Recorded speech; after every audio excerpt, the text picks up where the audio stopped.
and we are here with Mike Aiello, opening night Halloween Horror Nights. What's going on, man? Oh, nothing much. No. We're opening Halloween Horror Nights 22. The day is finally here.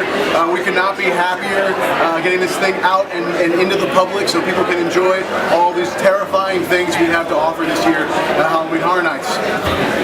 So going into it, we've already talked about all the street experiences, all the great stuff going on with all the different houses, Walking Dead. Personally, what's your favorite so far? That's like picking a kid. Well, I got my favorite. I would think, Sorry. I think right now it changes. It changes every weekend because the houses kind of morph and change, and you know we just had employee preview, so all the cast are starting to get their rhythm a little bit. So tonight's going to be the opening day for them. But I think based on employee preview, that night I think Gothic took it for me as far as my favorite from that night. But we still got tonight, we got Saturday, and every night it kind of my opinion of what's my favorite kind of shifts and changes as we move forward. Something else I was going to ask you.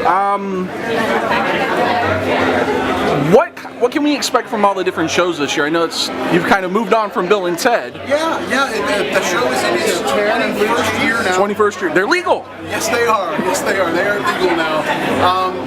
Great things from that show. There are a lot of really, really funny bits, and actually a couple new things that people haven't seen yet, even based on the employee preview. There was I think 1 or 2 additions that occurred that people will kind of encounter tonight, or hopefully by the end of this weekend. Now, you and I have talked before, and you always say that comedy is subjective, just like horror. What somebody else might find funny, others don't. Sure. How are they kind of morphing with that? Well, it's really, Bill and Ted's always been a show about trying to appease a mass audience while still engaging the little niches that kind of go on throughout the year. So you can kind of, give a nod to certain things. And that show, the same thing's happening this year.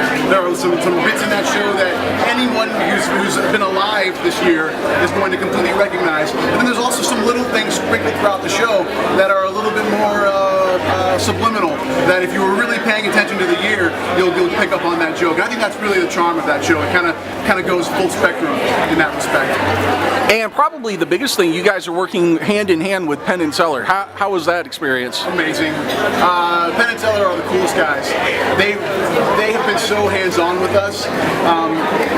Coming to meetings, traveling here. They're still doing their show in Vegas, and on their days off, they come here, or they did when we were bringing them to the house. There's and sat with us and work with us, room by room, character by character. And they brought this idea to us. The whole new Las Vegas concept was their brainchild, and we just took it and kind of ran with it. So that was just in the creative process, but then giving us their time for a Q-Line video, an entire day's worth of shooting on one of our sound stages. They gave us that time. Again, valuable time of theirs, because again, they're still doing their Vegas show, five nights a week, I think, 5-6 nights a week. So they have been amazing to us to give us all that focus. So they've been great, and I believe they may be here tonight, and I believe they've kind of touted that you may or may not see them in the maze on certain nights during the run.